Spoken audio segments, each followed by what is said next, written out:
கிருபையினுடைய பொருள் என்னவென்றால், சரியான பொருள் தமிழ்ல கிருபைக்கு சரியான தமிழ் பதம் அருள். கிருபைக்கு சரியான தமிழ் பதம் அருள்.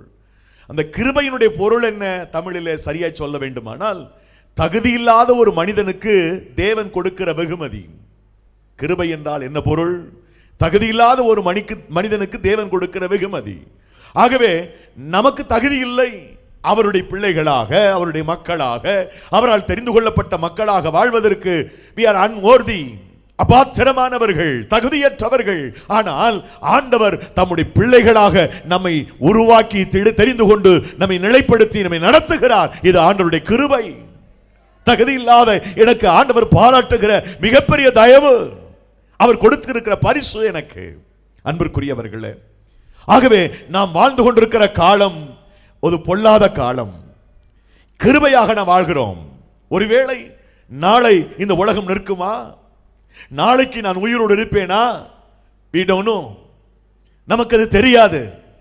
நமக்கு கிருபையாக ஜீவனை கொடுத்து நம்ம இந்த பூமியிலே வாழ வைத்திருக்கிறவருக்கு நாம் என்ன செய்ய வேண்டும்? இந்த பொல்லாத காலத்திலே நாம் என்ன செய்ய வேண்டும்? அதுதான் இன்றைய செய்தி.